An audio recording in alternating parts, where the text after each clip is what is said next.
Hello, we welcome Brett Backwell, and we're going to find out a little bit about our Club Legend of the Week. Brett, where did it all start for you, mate? Yeah, for me, a bit different. Started in Queensland, up on the coast in Hervey Bay, running around, playing mainly rugby league, to be honest. Okay. But always had a passion to play footy and was lucky enough to do it.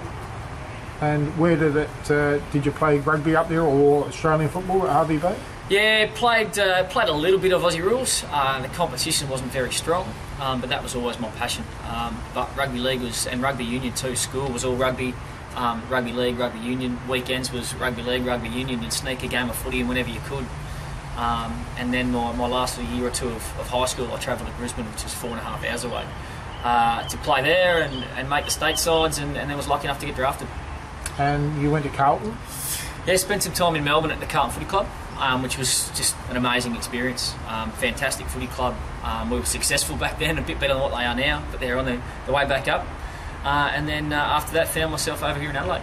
And how many AFL games did you play? Yeah, played 20 AFL games at Carlton through a really successful era, so I'm pretty proud of that. Would have liked one more, and then maybe another 100 more, but that's life. How many coaches did you play for at Carlton or under? Yeah, had two. So when I arrived, David Parkin, legend that he is, was coach, and then he stepped aside, and Wayne Britton, who I had a little bit to do with previously, coached. Played under his brother as a coach here in Queensland when I was at high school. So yeah, he had 1 year, didn't he, Britton?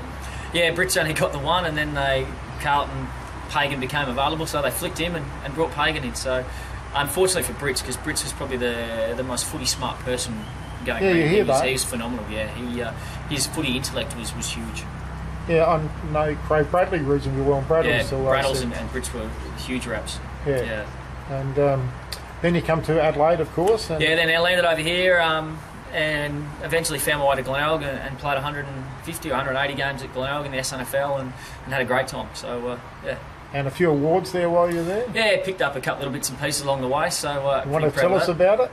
Oh, I won, the McGarry in 06, the Foss in 03, and a handful of other bits and pieces along the way as well. So, but it's all about team for me. So, they're great. They'll be great when I'm old and can pass them down to the kids and the grandkids. But always great to know you've won a McGarry medal. Yeah, it's pretty prestigious, and to go to the McGarry medal night and see the other previous winners and the greats of the game and the greats of South Australian footy is a huge honour and something I really cherish.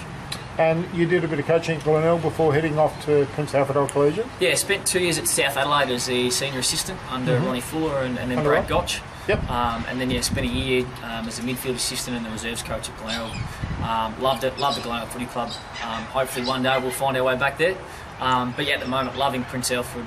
Fantastic club, great people, just a genuine care about the place, and we want to be successful, and we have been. So we'll look to continue that. And you've had a lot of success your first year as a coach in your own right. You had that premiership. Yeah, fantastic. And again, take the personal side of it. 90 years they've been in amateur footy league, and first time they've won a Div 1 flag. So to be able to be a part of that and to guide them to the success that we've had is phenomenal. But there's many people behind the scenes that take more credit than I do. I was the one that jumped on the bandwagon at the end and got them over the line. So very lucky. And often coaching that first year is tough, but it's the second year and trying to gel them all together again and to get that little bit of hunger back in them, I suppose. That always takes a little bit.